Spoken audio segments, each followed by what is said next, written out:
Video பார்த்துட்ருக்க எல்லாருக்கும் என்னுடைய வணக்கங்கள். நான் கன்சிஸ்டண்ட்டாக வீடியோ போடணுன்றது என்னுடைய ரொம்ப நாளுடைய விருப்பம். ஆனால் அன்ஃபார்ச்சுனேட்லி அது நடக்கவே இல்லை.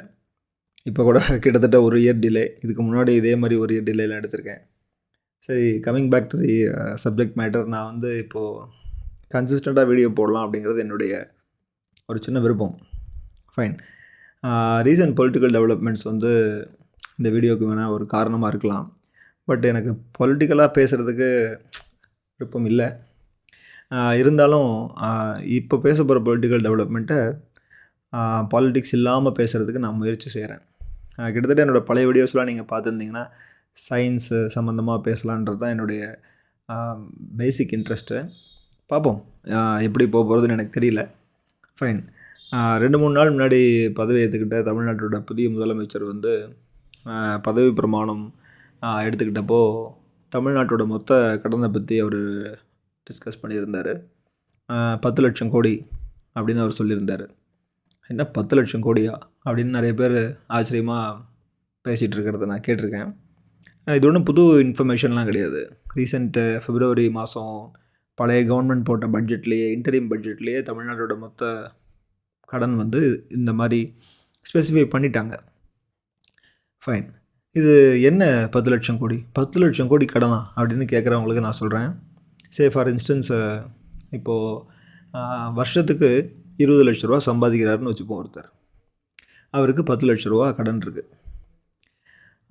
அதே மாதிரி வருஷத்துக்கு 2 லட்ச ரூபா சம்பாதிக்கிறார் ஒருத்தர். அவருக்கு 10 லட்சம் கடன் இருக்குது. இப்போ கணக்கு போட்டு பாருங்கள், ரெண்டுமே ஒரே கடன் அளவு தானே. ஆனால் 2 லட்சம் சம்பாதிக்கிறவர் தான் அலார்மிங் ஸ்டேட்டில் இருக்கார். 20 லட்சம் சம்பாதிக்கிறவருக்கு ரிலேட்டிவ்லி ஸ்பீக்கிங் அலார்மிங் ஸ்டேட் கிடையாது. ஸோ இது அப்படி தான் நம்ம எடுத்துக்கணும். ஒரு ஸ்டேட்டுக்கு இருக்கக்கூடிய கடனை வந்து 10 லட்சம் கோடின்னு 10 லட்சம் கோடியாக பார்க்காம அந்த ஸ்டேட்டோட மணி ஜென்ரேட் பண்ணுற கெப்பாசிட்டி என்ன அப்படிங்கிறத வச்சு தான் பார்க்கணும். ஸோ அந்த கணக்கில் பார்த்தோம்னா தமிழ்நாடோட கிராஸ் ஸ்டேட் டொமஸ்டிக் ப்ராடக்ட், ஜிடிபின்னு சொல்லுவோம் இல்லையா, ஸ்டேட்டுக்கு cross state domestic product. Okay, அது என்னென்னு நான் பார்க்கணுன்னு முயற்சி பண்ணேன். அது என்ன வந்துச்சுன்னா 35.7 லட்சம் கோடி தமிழ்நாட்டோட கிராஸ் ஸ்டேட் டொமஸ்டிக் ப்ராடக்ட். பெரிய அமௌண்ட்டில். ஆமாம், ஒரு ஒரு ஒரு ஸ்டேட்டோட மொத்த உற்பத்தி திறன் வந்து 35.7 லட்சம் கோடி. இதில் தான் நம்ம வந்து கடனை இதோடு தான் ரிலேட் பண்ணி பார்க்கணும். அப்படி பார்த்தோம்னா கடன் versus gross state domestic product, debt versus debt divided by gross state domestic product. Okay, அந்த கணக்கில் பார்த்தோம்னா 35.7 லட்சம் கோடி ஜிஎஸ்டிபி. கடன் வந்து ஆக்சுவலாக 10 லட்சம் கோடி கிடையாது, அவர் ரவுண்ட் ஆஃப் பண்ணியிருக்காரு. 9.3 lakh crores, estimated 10 lakh crores அடுத்த வருஷத்தில். ஸோ இந்த டிவைட் பண்ணிங்க அப்படின்னா 26% வருது தமிழ்நாட்டுக்கு. சரியா? இந்த கிராஸ் ஸ்டேட் டொமஸ்டிக் ப்ராடக்டை வச்சு தான் கடனை பார்க்கணும். இதான் நான் ஃபஸ்ட்டு தெரிஞ்சுக்கிட்டேன். இது எல்லாருக்கும் தெரிஞ்ச விஷயந்தான். ஓகே, தெரியாதவங்க இப்போ புரிஞ்சுக்கலாம், தெரிஞ்சவங்க என்டார்ஸ் பண்ணலாம். Okay, fine. இது வந்து ஒரு ஸ்டேட்டுக்கு இண்டஸ்ட்ரி மூலமாக வரக்கூடிய வருமானம், உற்பத்தி திறன், ஐடி எனேபிள் சர்வீசஸ் மூலமாக வரக்கூடிய உற்பத்தி திறன், அக்ரிகல்ச்சர் மூலமாக வரக்கூடிய உற்பத்தி திறன், டிரான்ஸ்போர்ட் மூலமாக வரக்கூடிய உற்பத்தி திறன், சர்வீசஸ் மூலமாக வரக்கூடிய உற்பத்தி திறன், மேனுஃபேக்சரிங் மூலமாக வரக்கூடிய உற்பத்தி திறன். ஸோ ஒரு ஸ்டேட்டுக்கு மணியை ஜென்ரேட் பண்ணுற கெப்பாசிட்டி, அதுதான் ஜிஎஸ்டிபி. ஓகே, பட் நம்ம இன்னொரு நம்பர் கேள்விப்பட்டிருப்போம், பட்ஜெட் அப்படின்னு. தமிழ்நாட்டோட பட்ஜெட் வந்து 3.5 லட்சம் கோடி. பட்ஜெட்னா என்ன அப்படின்னு உங்களுக்கு எல்லாருக்கும் தெரியும். எவ்வளோ வந்து ஏர்ன் பண்ணோம் ஸ்டேட்டு, எவ்வளோ வந்து செலவு பண்ணோம் ஸ்டேட்டுங்கிறதோட கணக்கு தான் பட்ஜெட். ஸ்டேட்டுக்கு வந்து வருமானம் வரியில் வரும், டேக்ஸில் வரும், எக்ஸைஸ் டியூட்டியில் வரலாம், ஸ்டாம்ப் டியூட்டியில் வரலாம், ஃபியூவலில் வரலாம், பிஸ்னஸ் ஆக்டிவிட்டீஸில் வரலாம், கிராண்ட்ஸில் வரலாம், யூனியன் கவர்மெண்ட்லேருந்து வாங்குகிற கிராண்ட்ஸு. இதெல்லாம் ஒரு ஸ்டேட்டு ஏர்ன் பண்ணக்கூடிய வழிமுறைகள். எங்கெல்லாம் ஸ்பெண்ட் பண்ணுது ஒரு ஸ்டேட் அப்படின்னு பார்த்தா, சேலரி கொடுக்கும் அவங்களோட எம்ப்ளாயீஸ்க்கு, வெல்ஃபேர் ஸ்கீம்ஸ் எல்லாம் இருக்கும். இந்த வெல்ஃபேர் ஸ்கீம்ஸ் எல்லாம் இப்போ புது முதலமைச்சர் வந்து இன்ட்ரடியூஸ் பண்ணார் இல்லையா மேனிஃபெஸ்டோவில், அதெல்லாம் பண்ண முடியுமா பண்ண முடியாதா அப்படிங்கிற டிபேட்லாம் கூட இப்போ சோஷியல் மீடியாவில் போயிட்டுருக்கு. பழைய கவர்மெண்ட்டும் இதே மாதிரி வெல்ஃபேர் ஸ்கீம்ஸ் எல்லாம் கொடுத்துருந்தது. ஸோ வெல்ஃபேர் ஸ்கீம்ஸ் வந்து ஸ்பெண்டிங் எக்ஸ்பெண்டிச்சர், சேலரி, இன்ஃப்ராஸ்ட்ரக்சரில் கொடுக்குற எக்ஸ்பெண்டிச்சர், சப்சிடி மானியங்கள், அப்புறம் வாங்கின கடனுக்கு வட்டி கட்டணும் இல்லையா, இதெல்லாம் ஒரு ஸ்டேட்டோட பட்ஜெட்டில் வரும் 3 லட்சம் கோடி. சரிங்களா? ஸோ ஆக்சுவலாக பார்த்தோம்னா தமிழ்நாட்டோட ரெவென்யூ வந்து 3.5 lakh crores, கணக்குப்படி பார்த்தா 3.3 lakh crores. எக்ஸ்பெண்டிச்சர் வந்து 4 lakh crores. இந்த டெஃபிசிட்டுக்கு பேர் தான் ஃபிஸ்கல் டெஃபிசிட். வருமானம் 3.3 லட்சம் கோடி, செலவீனம் 4 லட்சம் கோடி. இந்த டிஃப்ரென்ஸ் இருக்குது பார்த்தீங்களா, 70,000 கோடி வருஷத்துக்கு நமக்கு துண்டு விழுது. ஓகே, இது ஏன் இப்படி நடக்குது அப்படின்னு பார்த்தீங்கன்னா கொஞ்சம் ப்ராடாக பார்க்கணும். நான் எக்கனாமிஸ்ட் கிடையாது, இது ஒரு இன்ஃபர்மேஷன் ஷேரிங்கு. நான் படித்து இந்த நம்பர்லாம் பார்த்து அப்படியே ஃபேசினேட் ஆகிட்டேன். பெரிய பெரிய நம்பராக இருக்குது இல்லையா. Okay, ₹1 income Tamil Nadu government earn பண்ணுது அப்படின்னா, இந்த ரேஷியோவை நீங்கள் பயங்கரமாக படிச்சிருப்பீங்க, கேள்விப்பட்டிருப்பீங்க. ₹1 இன்கம் தமிழ்நாடு கவர்மெண்ட் ஏர்ன் பண்ணிச்சுன்னா அது எப்படிலாம் செலவு பண்ணுது அப்படின்னு நம்ம பார்த்தோம் அப்படின்னா, சேலரிக்கு 25 பைசா செலவு பண்ணுது. இந்த கணக்கு வந்து முன்ன பின்ன இருக்கும். இதுக்கான சரியான எஸ்டிமேட்லாம் கிடையாது. நிறைய சோர்ஸஸ் வந்து நிறைய நம்பர் சொல்லுது, பட் கிட்டத்தட்ட இது ஆவரேஜாக இருக்கும். சரிங்களா? இப்போது ₹1 இன்கம் வருதுன்னா சேலரி வந்து 25 பைசா. இனிமேல் பர்சன்டேஜ்னு சொல்கிறேன். சேலரி 25%, வாங்கின கடன் கட்டுற வட்டி 11%, வெல்ஃபேர் ஸ்கீம்ஸ்க்கு 20%. பெரிய சங்க் வெல்ஃபேர் ஸ்கீமுக்கு போகுது பார்த்தீங்களா. வெல்ஃபேர் ஸ்கீம் வேணுமா வேணாமாங்கிறதுலாம் வேறு டிபேட்டு. சோஷியல் செக்யூரிட்டி ஸ்கீமுங்கிறது வளர்ந்த நாடுகள்லேயே இருக்குது. அதனால் வெல்ஃபேர் ஸ்கீம்ஸ் இருக்கிறதுல ஒன்றும் தப்பு கிடையாது.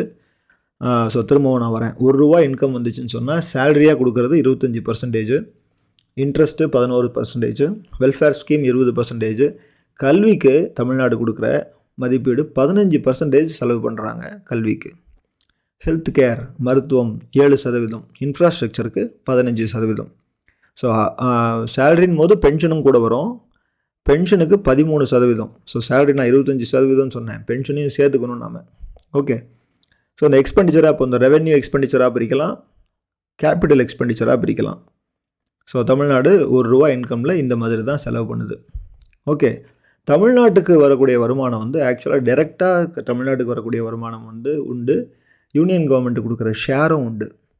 யூனியன் கவர்மெண்ட்டுக்கு நம்ம வரி மூலமாக கொடுக்கக்கூடிய ரூபாயில் அவங்க நமக்கு ஒரு ஷேர் கொடுப்பாங்க. இது ஒரு பெரிய கான்ட்ரவர்ஷியலான சதர்ன் பார்ட் ஆஃப் இந்தியாவில் நிறைய பார்த்து பேசின விஷயம். இது ₹1 நாம் சம்பாரித்து யூனியன் கவர்மெண்ட்டுக்கு கொடுத்தோம் அப்படின்னா, யூனியன் கவர்மெண்ட்டுக்கு நமக்கு கொடுக்குற ரிட்டர்ன் கொடுக்குற அமௌண்ட்டு 29 பைசா. 29 பைசா. இது என்ன கணக்கு அப்படின்னு பார்த்தீங்கன்னா, இந்த கணக்குக்கு வரேன். ஒரு சின்ன கம்பேரிசன் நான் நெட்டில் தேடினேன். இந்த கம்பேரிசன்லாம் பார்க்கும்போது எனக்கு என்ன வந்துச்சுன்னா, கர்நாடகாவுக்கு 50 பைசா வருது, நமக்கு 29 பைசா. குஜராத்துக்கு 45 பைசா வருது, மகாராஷ்டிராவுக்கு 40 பைசா வருது, உத்தரப்பிரதேஷ்க்கு ₹3 வருது, ₹1 கொடுத்தா ₹3 வருது, பீகாருக்கு ₹1 கொடுத்தா ₹7 வருது. இந்த கணக்கு பாருங்கள்.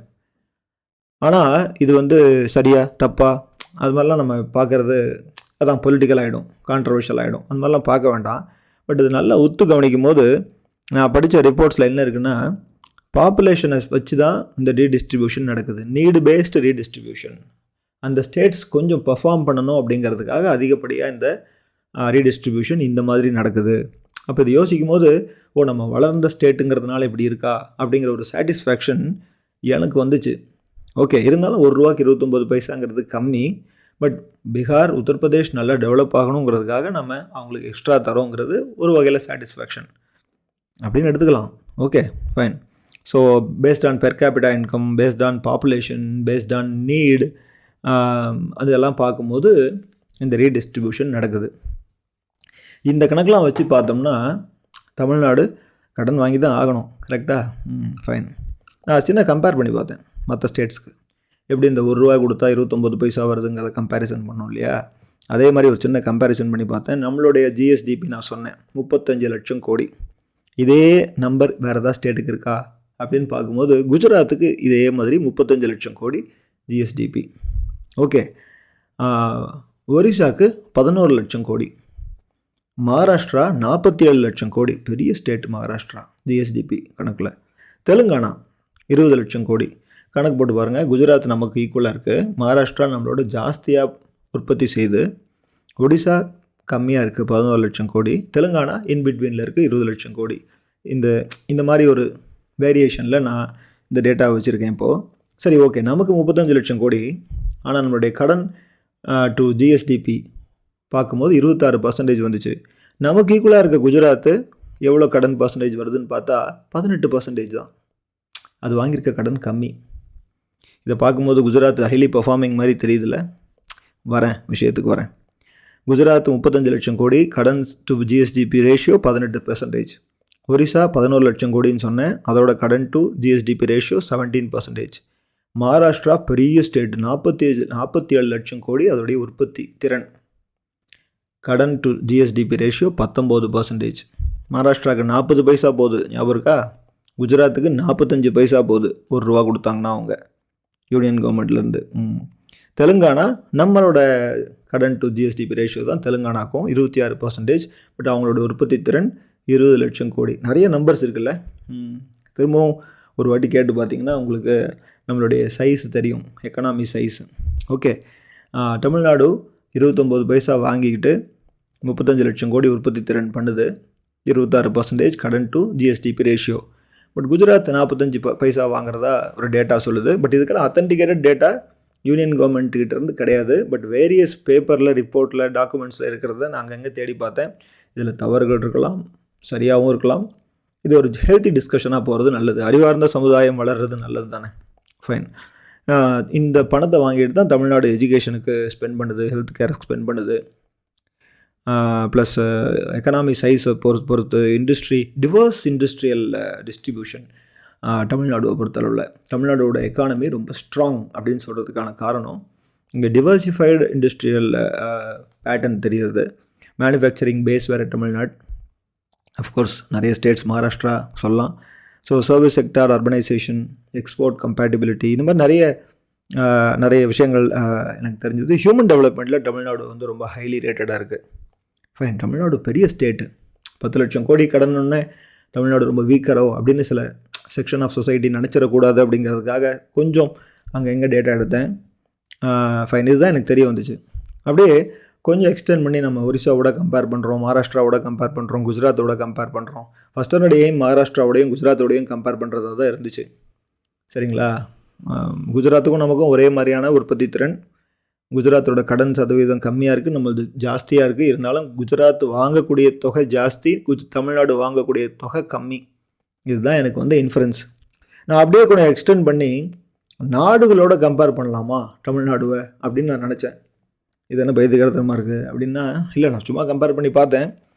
யூஎஸோட கடன் எவ்வளோ இருக்குது, யூஎஸோட உற்பத்தி திறன் என்ன அப்படின்னு பார்க்கும்போது இந்த நம்பர் வந்துச்சு. இது சரியான்றது எனக்கு தெரியல, பட் ரொம்ப ஃபேசினேட்டிங்காக இருந்தது கேட்குறதுக்கு. யூஎஸோட டெட் வந்து 3300 லட்சம் கோடி, 3300 லட்சம் கோடி. பட் அதோடைய உற்பத்தி திறன் 2500 லட்சம் கோடி தான். இது 120%. நம்மளது 26% நம்ம பார்த்தோம் இல்லையா? சைனா 600 லட்சம் கோடி அதோட உற்பத்தி திறன். கடன் வாங்கினது 1600 லட்சம் கோடி கடன் வாங்கியிருக்கு, கிட்டத்தட்ட 100%. ஜப்பானை தான் ரொம்ப மோசமான கடனாளி அப்படிங்கிற மாதிரி எனக்கு டேட்டா கிடைக்கிது. உண்மையாக தெரில. 37 லட்சம் கோடி உற்பத்தி திறன், 380 லட்சம் கோடி உற்பத்தி திறன், கடன் 850 லட்சம் கோடி, கிட்டத்தட்ட 250% ஜாஸ்தி. 250% ஜாஸ்தி. சரி. ஆனாலும் ஜப்பானை என்ன சொல்கிறாங்கன்னா, அதோட கடன் எல்லாமே அந்த நாட்டுக்குள்ளே இருக்க இன்ஸ்டிடியூஷனுக்குள்ளேருந்தே வாங்கிக்கிட்டது அப்படின்னு சொல்கிறாங்க. ஸோ வெளிநாட்டில் வாங்குகிற கடனை விட உள்நாட்டில் இருக்கக்கூடிய சில ஆர்கனைசேஷனில் வாங்குகிற கடன் பாதிப்பில்லாத கடன் அப்படிங்கிற மாதிரி தெரிய வந்துச்சு. எக்கனாமிஸ்ட்டை தான் சரி பண்ணணும். எனக்கு என்ன பேசுகிறது கரெக்டானு எனக்கு தெரியல. எனிவே, சரி, யூஎஸை பார்த்தோம், சைனாவை பார்த்தோம், ஜப்பானை பார்த்தோம். இந்தியாவோட கடன் எவ்வளோ அப்படின்னு பார்க்கும்போது 350 லட்சம் கோடி இந்தியாவோட ஜிடிபி. இந்தியா வாங்கியிருக்க கடன் 300 லட்சம் கோடி, 80%. பட் இந்தியாவோட கடனில் ஸ்டேட்ஸ் கடனும் சேர்ந்து வரும். கரெக்டாக? ஃபைன். ஸோ நாம் 26% தான் தமிழ்நாடு. 35 லட்சம் கோடி கடன், 10 லட்சம் கோடி. ஸோ சீஃப் மினிஸ்டர் இது சொல்லும் போது வெறும் 10 லட்சம் கோடின்னு மட்டும் சொல்லிட்டாரு. அந்த 10 லட்சம் கோடி இத்தனை நம்பர்ஸோடு சேர்த்து பார்க்கும்போது தமிழ்நாடு அவ்வளோ வீக்கான எக்கானமியாக இல்லை. ஸோ அவரை நிறைய பேர் ஃபாலோ பண்ணுறதுனால அவர் இதெல்லாம் சேர்த்துக்கிட்டு சொன்னார்னா ரொம்ப நல்லாயிருக்கும். அறிவார்ந்த சமுதாயத்தை உருவாக்குறது ரொம்ப ஈஸியாக இருக்கும். ஃபைன். ஸோ இதுதான் எனக்கு கிடைச்ச டேட்டா. ஃபைன். நம்ம க்ரோத் வந்து இரட்டை இலக்க வளர்ச்சி தமிழ்நாடு கண்டது அப்படின்லாம் நம்ம நிறைய பேப்பர்லலாம் பார்த்துருப்போம். போன கவர்மெண்ட் நிறைய அதை அட்வர்டைஸ் பண்ணாங்க. அது என்ன இரட்டை இலக்க வளர்ச்சி அப்படின்னு பார்க்கும்போது, ஆமாம் உண்மையிலேயே நம்ம வந்து க்ரோத்து இந்த ஃபினான்ஷியல் இயருக்கு என்ன ஆயிருக்கு அப்படின்னா 10.83% நம்ம க்ரோ ஆகிருக்கும். இது என்ன கணக்கு அப்படின்னு நான் பார்க்க ட்ரை பண்ணேன். இந்தியாவோட க்ரோத் வந்து அரௌண்ட் 7% இருக்குது. பட் தமிழ்நாடோட க்ரோத்து 10.83, இரட்டை இலக்க வளர்ச்சி, டபுள் டிஜிட். அப்படின்னா என்ன அர்த்தம்? நம்மளுடைய உற்பத்தி திறன் 35 லட்சம் கோடின்னு நான் சொன்னேன். 10% இன்க்ரீஸ் ஆகிருக்கு அப்படின்னா என்ன அர்த்தம்னா 35 லட்சம் கோடியில் 3.5 தான் 10%. ஆமாம் தானே? அப்போது போன வருஷம் நம்மளுடைய உற்பத்தி திறன் 31.5 லட்சம் கோடியாக இருந்திருக்கு. இந்த வாட்டி ஒரு 10% கூடி 35 லட்சம் கோடி ஆயிருக்கு. புரியுறதா? ஒரு வருஷமும் 10% கூடுறது. ஒரு வருஷமும் இந்தியாவில் 7% கூடுதுன்னு வச்சுக்கோங்களேன். தமிழ்நாட்டில் 10% கூடியிருக்கு. இதை பார்க்கும்போது தமிழ்நாடோட எக்கானமி எவ்வளோ ஸ்ட்ராங்காக இருக்குது அப்படிங்கிறது நம்மளுக்கு தெரியுது. எப்படி ஒரு வருஷத்தில் இவ்வளோ பெரிய க்ரோத் வரும்? நானும் யோசித்து பார்த்தேன். அஃப்கோர்ஸ் ஒரு வருஷத்தில் பாப்புலேஷன் இன்க்ரீஸ் ஆகும், சேலரி இன்க்ரீஸ் ஆகும், இண்டஸ்ட்ரி எக்ஸ்பேண்ட் ஆகும். அஃப்கோர்ஸ் அப்போது உற்பத்தி திறன் ஜாஸ்தி ஆகும். ஆமாம் தானே? ஆனால் இதுக்கும் ஒரு நெகட்டிவ் கிரிட்டிக்ஸ் இருக்குது. இதுக்கு என்னென்னா இன்ஃப்ளேஷனும் இன்க்ரீஸ் ஆகும். பணவீக்கத்தினால தான் இப்படி இரட்டை இலக்க வளர்ச்சி வந்ததுன்னு சொல்கிற கிரிட்டிக்ஸும் இருக்காங்க. சேலரியும் ஜாஸ்தியாக கொடுப்போம், அதனாலேயும் இந்த ஜிஎஸ்டிபி இன்க்ரீஸ் ஆகும். ஸோ இந்த கணக்கெல்லாம் வச்சு பார்க்கும்போது 10 லட்சம் கோடி கடன் அப்படிங்கிறத இப்போ எலக்ட்ரிக்கல் இன்ஜினியரிங்கில் சொல்லுவோம். ஃப்ளக்ஸ்னு சொல்லாமல் ஃப்ளக்ஸ் டென்சிட்டின்னு சொல்லுவோம். Flux with respect to a magnetic material அப்படின்னு சொல்லுவோம். அந்த மாதிரி ப்ரெஷரை வந்து ஃபோர்ஸ் வித் ரெஸ்பெக்ட் டு ஏரியான்னு சொல்கிற மாதிரி கடன்னு மட்டும் சொல்லாமல் கடன் with respect to GSDP, gross domestic product. முன்ன சொன்ன அதே எக்ஸாம்பிள் தான். 20 லட்ச ரூபா சம்பாதிக்கிற ஒருத்தர் வருஷத்துக்கு 10 லட்ச ரூபா கடன் வச்சுருக்கிறதுக்கும், 2 லட்ச ரூபா சம்பாதிக்கிற ஒருத்தர் வருஷத்துக்கு 10 லட்ச ரூபா கடன் வச்சுருக்கிறதுக்கும் வித்தியாசம் பெருசு. ஸோ கடனை மட்டும் பார்க்காம தமிழ்நாட்டோட இல்லை எந்த ஸ்டேட்டோட அதோட உற்பத்தி திறனையும் சேர்த்து வச்சு பார்த்தோம்னா நம்மளுக்கு ரியல் பிக்சர் கிடைக்கும் அப்படின்னு எனக்கு தோணுச்சு. இதுதான் ஷேர் பண்ணணும்னு நினச்சேன். ஃபைன். நெக்ஸ்ட்டு மீட் பண்ணுற வரைக்கும் நன்றி, வணக்கம்.